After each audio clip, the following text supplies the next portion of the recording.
My name is Diego, and I was there when Diana's story changed forever. On March 15, 2024, outside the courthouse on Fifth Avenue, she stood clutching divorce papers worth $3 million while Diana's ex-husband screamed threats across the parking lot. Diana's heart pounded as she smiled through tears of what should have been relief. The smell of rain on hot pavement mixed with the distant sound of wind chimes from the nearby cafe, creating an almost peaceful backdrop to the heartbreak unfolding before my eyes. I watched her hands shake as she folded those papers, the ink still wet from the judge's signature. The scent of her perfume, jasmine and vanilla, fought against the metallic taste of fear that seemed to hang in the air around us. She smiled but trembled, victory and terror dancing together on her face. How can blood turn to poison like this?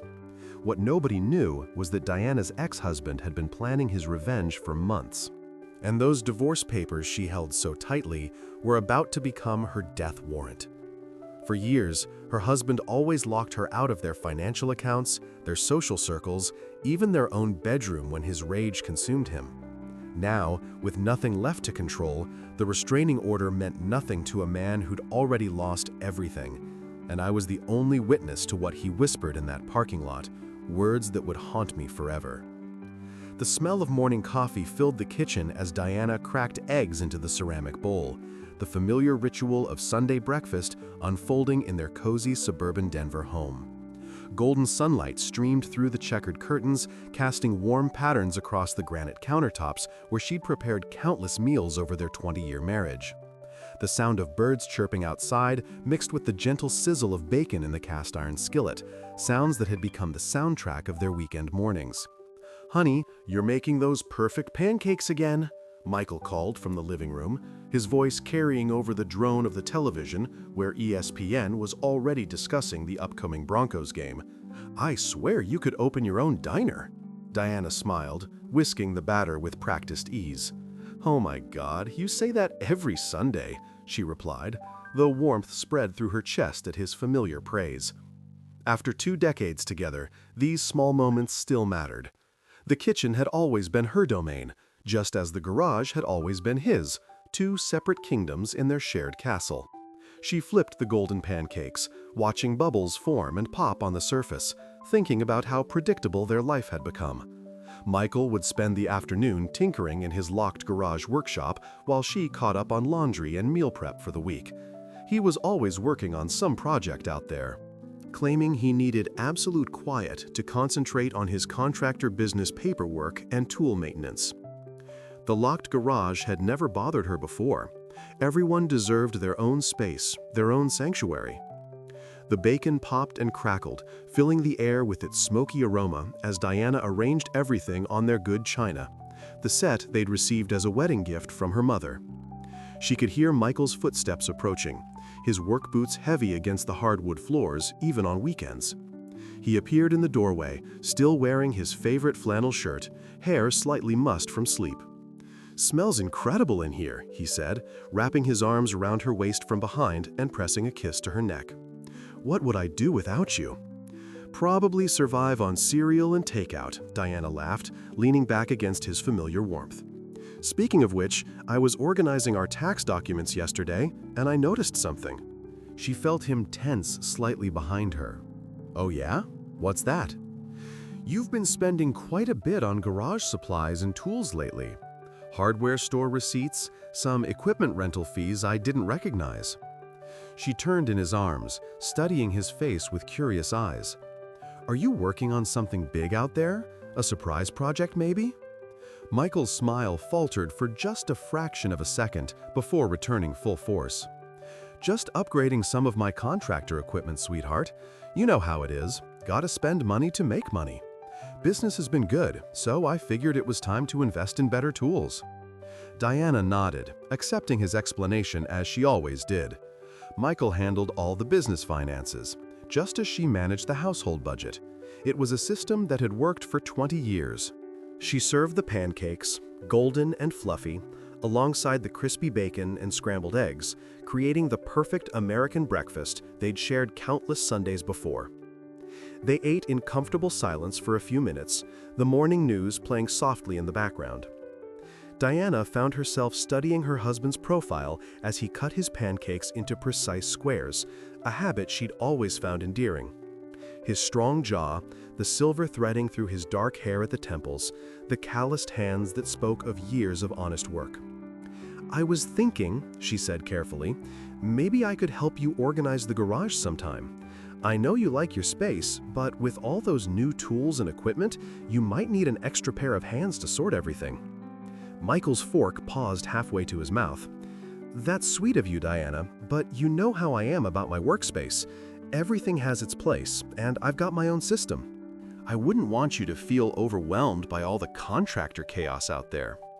I can't believe this is the first time in 20 years you've been so protective about that space," she said with a gentle laugh, though something in his tone made her stomach flutter with unease. "What are you hiding out there? A second wife?" The joke hung in the air between them, and Diana watched as Michael's face went completely pale.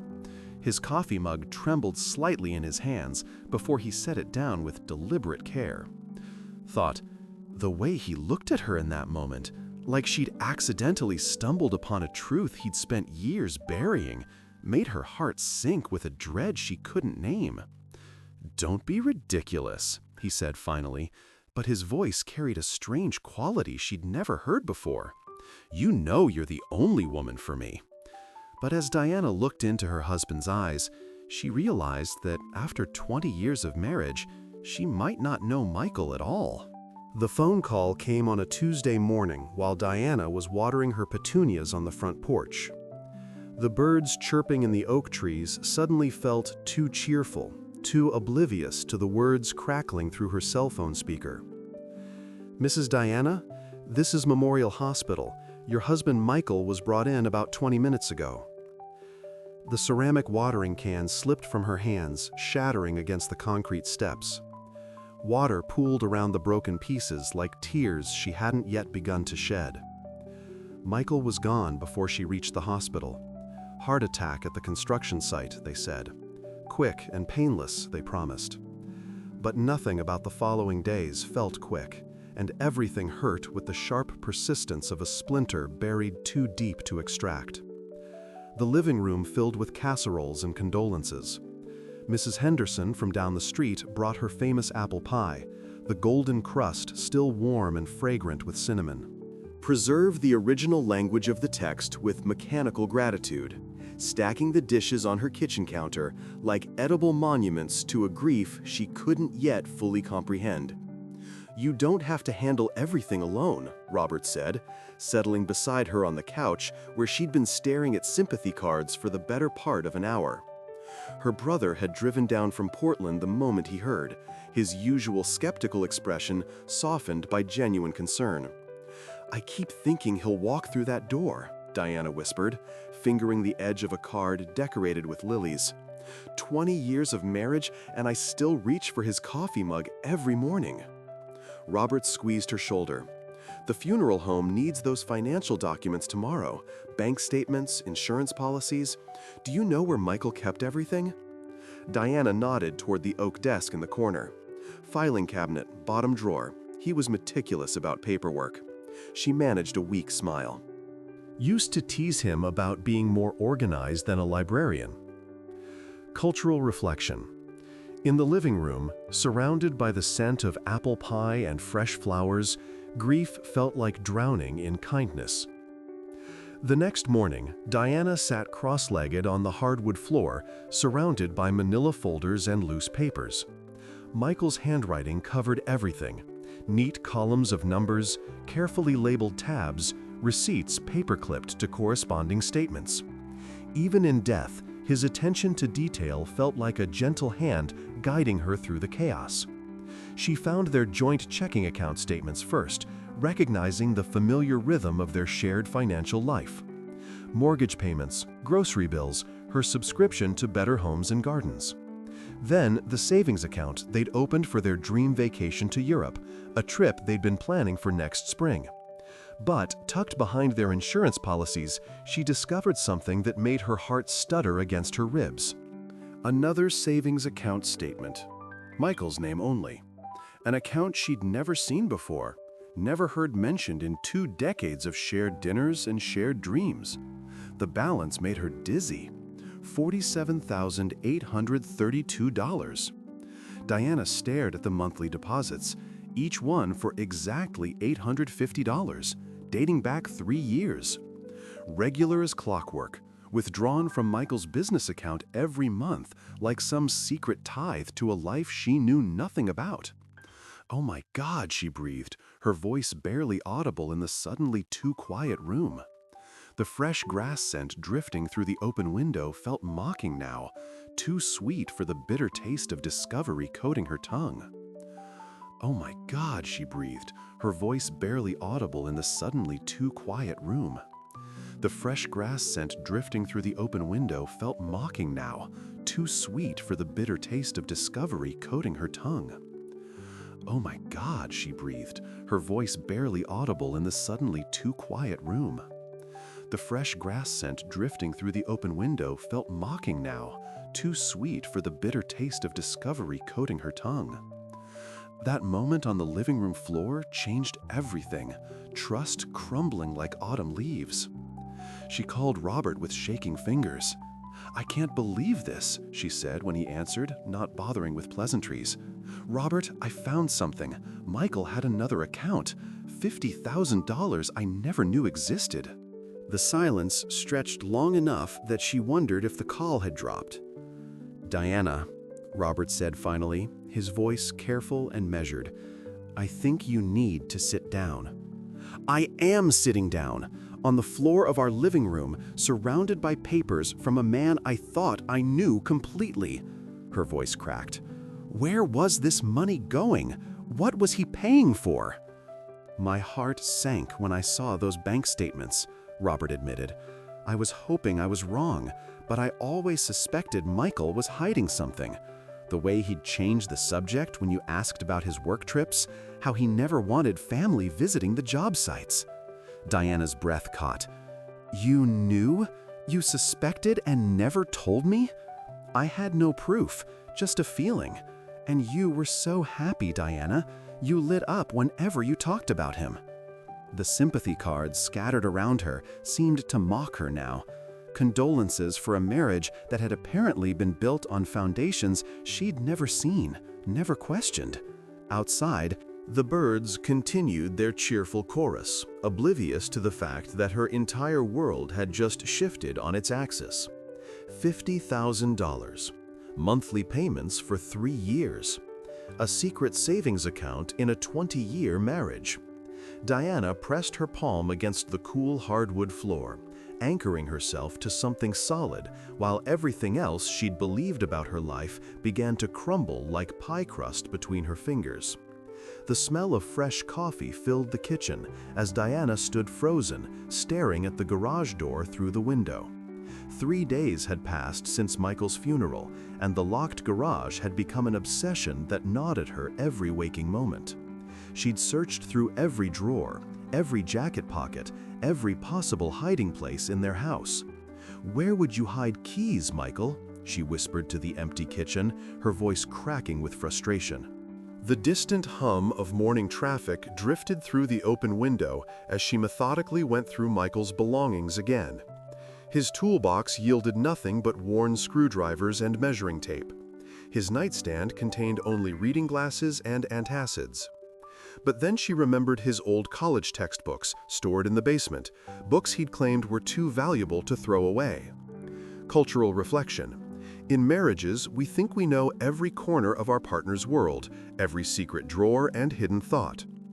Diana descended into the musty basement, pulling boxes from metal shelving until she found the one labeled Michael's Books, in her own handwriting from years ago. Inside, thick textbooks about electrical engineering sat stacked like forgotten dreams. She lifted the heaviest one, Advanced Electrical Systems, and felt something metallic slide inside the pages. "Oh my God," she breathed, as 3 keys fell into her palm. Her heart hammered against her ribs as she climbed back upstairs, the keys clutched so tightly they left indentations in her skin. Through the kitchen window, the garage looked ordinary, just weathered wood siding and a simple door that Michael had always kept locked. But now, holding these hidden keys, everything felt different. The first key didn't fit. The second one slid in smoothly, and the lock clicked open with a sound that seemed to echo through the quiet morning air. Diana pushed the door open and immediately knew something was wrong. The garage should have been dim, lit only by a single bare bulb like every other garage in their neighborhood. Instead, professional track lighting illuminated the space with bright, even coverage. The walls, which should have been exposed studs and drywall, were covered in some kind of acoustic paneling. "I can't believe this," she said aloud, stepping inside. The concrete floor had been painted a pristine white, and the air moved differently. There was a subtle hum of ventilation fans she couldn't see but could definitely hear. This wasn't just a garage anymore. Michael had transformed it into something else entirely, something that required soundproofing and professional lighting. Along the far wall stood a workbench, but not the cluttered, tool-scattered surface she'd expected. This workbench was organized with surgical precision, labeled drawers, clean surfaces, and equipment she didn't recognize. Above it, a pegboard held tools arranged by size and type, each outline traced in black marker like a professional workshop. 20 years of marriage, and I never knew this place existed 10 feet from our kitchen. But it was the opposite wall that made her knees weak. Photographs covered every inch, dozens of them, maybe hundreds. Not random snapshots, but carefully arranged portraits and candid shots. Diana moved closer, her breath catching in her throat. The photos showed a young girl at various ages: birthday parties, school events, Christmas mornings, graduation ceremonies. The girl had Michael's distinctive green eyes and his slightly crooked smile. In some pictures, Michael himself appeared, hugging the girl, helping her with homework, pushing her on swings. Diana's hands shook as she pulled one photo from the wall. On the back, Michael's handwriting read, "Samantha's 12th birthday, she loved the bicycle." "My heart sank," Diana whispered, because she'd never heard Michael mention anyone named Samantha. A small desk sat beneath the photo wall, its surface neat except for a leather-bound journal. Diana opened it with trembling fingers. Michael's familiar handwriting filled page after page, entries dating back 15 years. "Samantha lost her first tooth today. I wasn't there to see it, but her mother sent a photo. Parent-teacher conference went well. Samantha's teacher says she's gifted in mathematics, just like her old dad. She asked why I can't come to her school play. I didn't know what to tell her." The journal entries painted a picture of a father desperately trying to be present in his daughter's life while maintaining complete secrecy. Medical appointments, school achievements, teenage heartbreaks, Michael had documented everything from the shadows. Diana sank into the desk chair, the journal heavy in her lap. The garage around her felt like stepping into an alternate universe where her husband had lived an entirely different life. The soundproofing suddenly made sense. He could talk on the phone here, maybe even video chat, without her ever knowing. A manila envelope marked "legal documents" sat in the desk's top drawer. Inside, Diana found child support payment records going back 16 years, all made through a law firm she'd never heard of. The amounts were substantial, money that had somehow disappeared from their joint accounts without her ever noticing. The final document in the envelope was a birth certificate for Samantha Claire Morrison, listing Michael as the father. The morning coffee she'd drunk earlier threatened to come back up as Diana realized the magnitude of Michael's deception. This wasn't just an affair, this was an entire secret family, a daughter he'd supported and loved while Diana believed she was his whole world. The scent of rain on pavement drifted through the open kitchen window as Diana stared at Michael's laptop, its black screen reflecting her hollow eyes. 3 days had passed since the funeral, and she still couldn't bring herself to power it on. The wind chimes in the back porch created a gentle melody that once brought her comfort, but now only emphasized the silence Michael had left behind. She'd already torn the house apart looking for those garage keys. Every drawer, every pocket, every hiding spot she could think of had yielded nothing. But maybe the answers weren't hidden in some physical key. Maybe they were locked away in digital files, passwords, and encrypted folders that only Michael knew. "I can't believe I'm doing this," Diana whispered to herself, pressing the power button. The laptop hummed to life, and immediately she was met with a password prompt. She tried their anniversary date, his birthday, even their old dog's name. Nothing worked. 20 years of marriage, and I don't even know his passwords. The kitchen felt smaller somehow, the familiar smell of pancakes from yesterday morning still lingering in the air, mixing with her growing desperation. She needed help, and she knew exactly who to call. 2 hours later, Robert's tech-savvy friend Jake sat at her kitchen table, fingers flying across the keyboard with the confidence of someone who'd done this before. Diana paced behind him, the sound of his typing mixing with the persistent wind chimes outside. "Most people use variations of the same password," Jake explained, not looking up from the screen. "Birth dates, pet names, addresses they've lived at. Let me try a few more combinations." Diana watched as line after line of failed attempts appeared on the screen. Then, suddenly, Jake straightened up. "Got it," he said quietly, but something in his tone made Diana's stomach clench. "What is it?" she asked, moving closer to peer over his shoulder. Jake's face had gone pale. "Mrs. Patterson, are you sure you want me to continue? Sometimes it's better not to know." "Oh my God, what did you find?" Diana's voice cracked as she gripped the back of his chair. "Just tell me." Jake clicked through several folders, and Diana's world tilted on its axis. Hundreds of photographs filled the screen, professional quality images of women she didn't recognize. Some were artistic portraits, others were more intimate, showing women in various states of undress against backdrops that looked suspiciously like the inside of their garage. "My heart sank the moment I saw these files," Jake said softly. "There's more. Financial records, appointment schedules, even client testimonials." Diana's hands trembled as she scrolled through folder after folder. Artistic portraits by M. Patterson. Boudoir sessions, confidential. Client gallery, private. The evidence was overwhelming and methodical. Michael hadn't just been taking pictures, he'd been running an entire underground photography business. Cultural reflection. In America, we trust our spouses with everything, but what happens when everything is built on lies? The appointment logs showed sessions scheduled for weekends when Diana thought Michael was working construction jobs. The financial records revealed thousands of dollars in cash payments, money that had never made it into their joint accounts. But what made her physically sick were the testimonials, glowing reviews from women praising Michael's professional discretion and ability to make them feel beautiful and confident. "Look at this," Jake said, opening another folder labeled Equipment Receipts.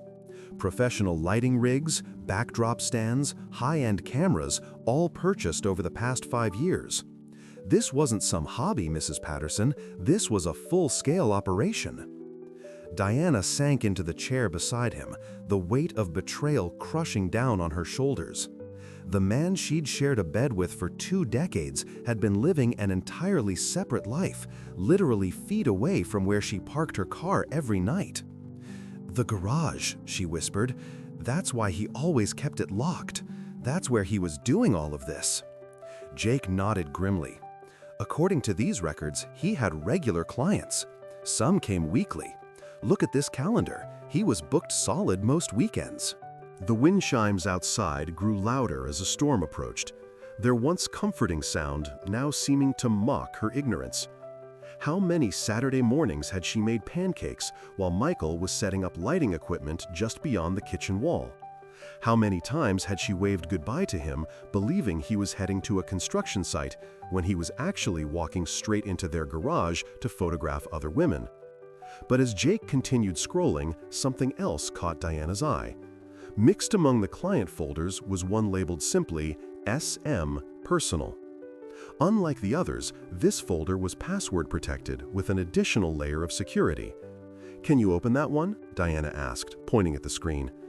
Jake tried several combinations before the folder finally unlocked. Inside were dozens of photos, but these weren't professional portraits. They were candid shots of a young woman, maybe early 20s, taken from a distance. Pictures of her walking to work, sitting in coffee shops, laughing with friends. And at the bottom of the folder, a single document titled, "My Daughter Samantha." Diana's world exploded into fragments she couldn't piece back together.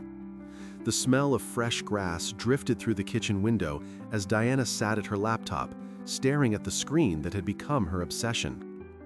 4 days had passed since Michael's funeral, and she'd barely slept, consumed by the mystery of that locked garage. The sound of wind chimes from the neighbor's porch created an oddly peaceful soundtrack to her growing desperation. She'd tried everything, calling locksmiths, searching online forums about breaking into garages, even considering asking Robert to help her break down the door. But something held her back. Maybe it was fear of what she'd find, or maybe it was the last shred of respect for Michael's privacy. Cultural reflection: in this quiet suburban neighborhood where the smell of weekend barbecue still lingered in the air, secrets felt like betrayals of everything we'd built together. Diana opened Michael's email again, scrolling through months of mundane messages, work orders, supplier invoices, reminders about dental appointments. Nothing unusual, nothing that explained why he'd guard that garage like it contained state secrets. Then she noticed something she'd missed before: a folder labeled Photos Backup buried deep in his documents. Her heart began to race as she double-clicked it. The folder contained hundreds of photographs, but these weren't the family snapshots she expected. They were professional quality portraits of a young woman, maybe early 20s, with dark hair and striking green eyes. The photos showed her in various poses, some casual, others more artistic. Diana's breath caught in her throat. "Oh my God," she whispered to the empty kitchen. The photographs were beautiful, intimate in a way that made Diana's stomach churn. But what made her hands shake was the metadata. They'd been taken over the past 2 years, right here in their neighborhood. She recognized the background in several shots: the old oak tree by the park, the brick wall behind the community center. Thought, 2 years. While I was planning our anniversary dinners and worrying about his late nights at work, he was photographing this woman. Diana scrolled deeper into the folder and found a subfolder labeled Samantha Portfolio. Her heart sank like a stone. Samantha. He'd given this woman a name, a story, a place in his secret world. The kitchen felt suffocating. Diana grabbed her phone and stepped onto the back porch, where the afternoon sun cast long shadows across their perfectly manicured lawn. The normalcy of it all, the suburban tranquility, the distant sound of children playing, felt like a mockery. She dialed Robert's number with trembling fingers. "Diana, how are you holding up?" Robert's voice was gentle, concerned. "Robert, I need to ask you something, and I need you to be completely honest with me." Diana's voice cracked. "Did you ever suspect Michael was seeing someone else?" The silence stretched long enough that Diana wondered if the call had dropped.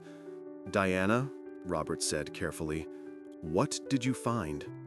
"Photos, hundreds of them, of a young woman named Samantha." The words tasted bitter.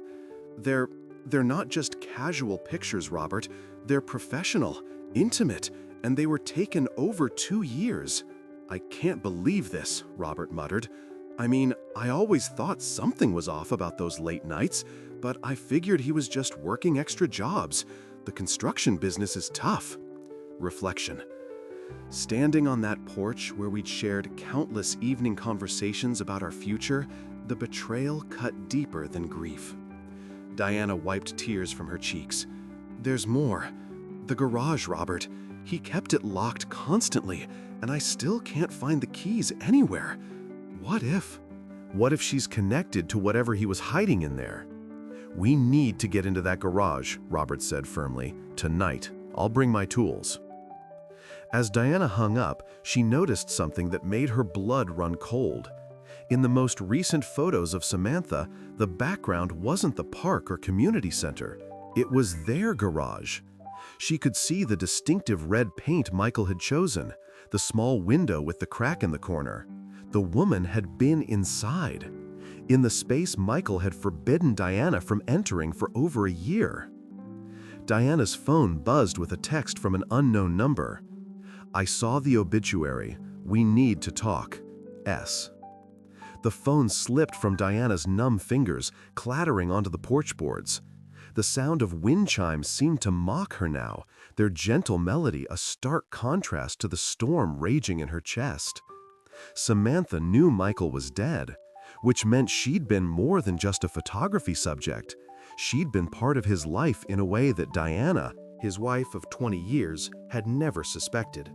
As the sun began to set, painting the sky in shades of orange and pink, Diana realized that everything she thought she knew about her marriage had been built on lies.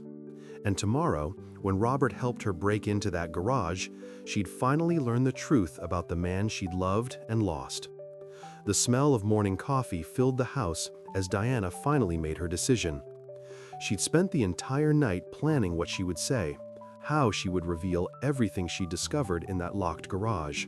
The distant traffic hummed beyond her windows as she picked up her phone and began making calls. "Samantha, this is Diana, Michael's wife," she said, her voice steadier than she felt. "I know this might sound strange, but I need you to come to my house today. There's something about your father you need to know." The silence stretched long before Samantha responded. "I don't understand. Michael never mentioned having a wife." "That's exactly what we need to talk about," Diana replied, her heart pounding against her ribs. One by one, she made the calls. To the woman whose photographs filled an entire shoebox. To the neighbor 3 streets over whose love letters were tied with blue ribbon. To the coworker whose pregnancy ultrasound photos were hidden behind Michael's tools. Each conversation followed the same pattern: confusion, denial, then reluctant agreement to meet. By noon, her living room had transformed into something she'd never imagined. 7 women sat in various chairs and on her couch, the air thick with tension and the lingering aroma of the pancakes she'd nervously prepared that morning. Diana stood near the fireplace, Michael's secret files spread across the coffee table like evidence at a trial. "I called you all here because we share something in common," Diana began, her voice carrying across the room. "We all believed Michael loved us. We all believed we were special to him." The youngest woman, barely 25 with Michael's same green eyes, shifted uncomfortably. "I still don't understand why you're doing this. My dad is dead. Can't you just let him rest in peace?" "Your dad?" Diana's voice cracked. "Samantha, Michael was my husband for 20 years. I buried him last week thinking I knew everything about our life together." "Oh my God," whispered the pregnant woman from the corner. "You're the wife he said he was leaving." The room erupted in overlapping voices. Diana raised her hand, and somehow they quieted. "Let me guess what he told each of you," Diana continued, her hands trembling as she picked up a stack of letters. "He said I was cold, unloving, that our marriage was dead but he stayed out of obligation, that he was planning to leave me as soon as the timing was right." The silence that followed was deafening, except for the distant traffic beyond her windows. In that living room, surrounded by the wreckage of 20 years of lies, hope felt like the cruelest emotion of all. "He told me you didn't understand him," admitted the woman with the photographs. "Said you'd grown apart years ago." "He promised me we'd be a real family once he was free," Samantha whispered, tears streaming down her face.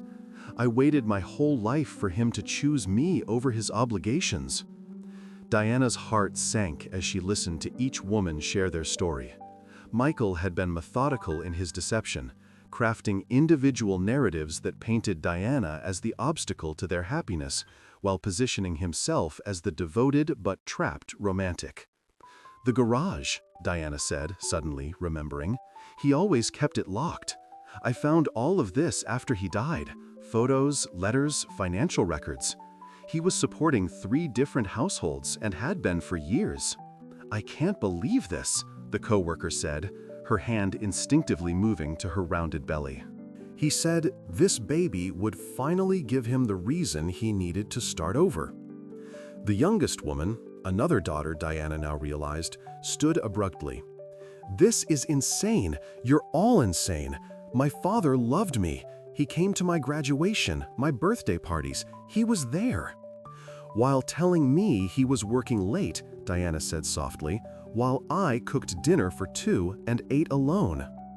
The room fell silent, except for muffled crying and the sound of distant traffic. Diana looked around at these women, these strangers who were somehow the most intimate part of her husband's life. But then Samantha spoke again, her voice barely a whisper. "There's something else, something none of you know." Every head turned toward her. "The night he died," Samantha continued, her green eyes meeting Diana's, "he wasn't coming home from work. He was coming from the courthouse. He'd filed divorce papers that morning. He was finally going to leave you, Diana, but not for any of us." Diana's world tilted. There was someone else, someone none of us knew about. The coffee cup slipped from Diana's hands, shattering against the hardwood floor like everything she thought she'd finally understood. The shards of porcelain scattered across the floor like fragments of Diana's sanity. She stared at them, unable to process Samantha's words, while the other women sat frozen in stunned silence. "What do you mean, someone else?" Diana's voice came out as barely a whisper. Samantha wiped her tears with the back of her hand, her green eyes, so achingly familiar now, darting around the room. "I followed him once, last month. I was tired of waiting, tired of his promises about leaving you. I wanted to see where he really went when he said he was handling things." The pregnant woman leaned forward, her face pale. "Where did he go?" "To a house I'd never seen before, in Riverside Heights." Samantha's voice grew stronger, as if sharing the secret was lifting a weight from her shoulders. A woman answered the door, blonde, maybe 40. She was wearing a wedding ring. Diana felt the blood drain from her face. A wedding ring? They kissed, not like he was having an affair, like they were married, like she belonged to him. Samantha's hands shook as she continued. "I sat in my car for 2 hours, watching through their kitchen window. They cooked dinner together. She was laughing at something he said. It looked so normal, so real." The woman with the photographs stood abruptly, pacing to the window. "This is insane. How many lives was he living?" Diana's legs gave out, and she sank onto the arm of her couch. The morning coffee she'd so carefully prepared now tasted like ash in her mouth. 20 years of marriage, and she'd been just one player in an elaborate performance she'd never known existed. "Did you get an address?" Diana asked, surprised by the steadiness in her own voice. Samantha nodded slowly. 1247 Maple Street. The room fell silent again, but this time it felt different, charged. Diana looked around at these women, these fellow victims, and saw something new in their faces. Not just shock or grief, but a growing anger. A shared understanding that they'd all been pieces in Michael's carefully constructed puzzle of deception. "Then I think," Diana said, standing up and brushing porcelain dust from her hands, "it's time we paid her a visit." 3 months had passed since that devastating afternoon when I gathered the women in my living room. The house felt different now, lighter somehow, despite the weight of everything I'd learned. The morning coffee brewing in the kitchen carried a bitterness that reminded me of those first days after Michael's funeral, but now it mixed with something else, possibility. I stood in the backyard, watching the wind chimes Michael had hung years ago dance in the September breeze. Their gentle melody seemed to mock the harmony I'd thought we shared. Cultural reflection. In the backyard where we'd planned our future, betrayal still lingered like smoke from a distant fire. The garage door stood open now, permanently. I donated all of Michael's photography equipment to the women's shelter downtown last week. The manager, a kind woman named Patricia, had tears in her eyes when I explained why I was giving it away. These cameras and lights, I told her, they documented lies. Maybe now they can help capture truth instead. Robert appeared at the back door, carrying 2 steaming mugs. "Thought you might need this," he said, handing me the coffee. "The realtor called. They've got 3 serious buyers already." I wrapped my fingers around the warm ceramic, inhaling the rich aroma. "Oh my God, I can't believe how fast this is moving." "You sure about Portland?" Robert asked, settling into one of the patio chairs. "It's a big change, sis." The smell of apple pie drifted from Mrs. Henderson's kitchen next door, the same scent that had filled our home every Thanksgiving when I'd believed Michael was the man I married. Now it just reminded me of how sweet things could taste while rotting underneath. "I need to start over somewhere that doesn't have his fingerprints all over it," I said. "The art therapy program at Portland Community College looks perfect. Maybe I can learn to create something beautiful instead of just discovering ugly truths." Reflection. That moment when I'd opened the garage had shattered one life, but maybe it was making space for another. Robert nodded slowly. "What about the money you found in his safe deposit box?" I'd discovered it 2 weeks ago, another secret Michael had kept locked away. $47,000, carefully saved over years. Blood money, I'd called it, though Robert insisted it was just Michael's emergency fund. "I've already sent checks to each of the women," I said. "Samantha got the largest amount. She's using it for college. The others, well, they each know what they need it for." I took a sip of coffee, feeling the warmth spread through my chest. I kept enough for the move and the first year of school. The rest is going to the shelter with the equipment. A cardinal landed on the fence post, its bright red feathers brilliant against the weathered wood. Michael used to point them out to me, claiming they were good luck. Now I wondered if he'd been photographing them too, adding them to whatever twisted collection he'd been building. "Diana," Robert said carefully, "I found something else yesterday when I was cleaning out the garage." My heart sank. What now? He pulled a small notebook from his jacket pocket. It was tucked behind the water heater. Looks like, well, like he was planning to tell you. There are draft letters in here, dated from last month, before the accident. I stared at the notebook, my hands trembling slightly. "What kind of letters?" "Confessions, apologies, plans to come clean about everything." Robert's voice was gentle. "The last entry is from the morning he died. He wrote that he couldn't live with the lies anymore." Thought, even in death, Michael was still surprising me, still rewriting the story I thought I knew. The wind chimes sang louder as a stronger breeze swept through the yard. I closed my eyes and let the sound wash over me. Maybe Michael had been trying to find his way back to the man I'd fallen in love with. Maybe the accident had robbed us both of a chance at truth and redemption. But maybe that didn't matter anymore. "Keep it," I told Robert, not taking the notebook. "Some secrets are meant to stay buried." 2 weeks later, I loaded the last box into the moving truck. The new owners were a young couple with a baby on the way, full of the same hope Michael and I had carried when we'd first walked through these rooms. I hoped they'd be luckier than we were. As I drove away, I didn't look back at the house or the garage. Instead, I focused on the highway ahead, stretching toward mountains I'd never seen and a life I'd never imagined needing. Sometimes the keys we're looking for open doors we never wanted to walk through. But beyond those doors, if we're brave enough to keep walking, we might find the person we were always meant to become. And you, on your porch, have you ever discovered that the life you thought you knew was just the beginning of the story you were meant to write?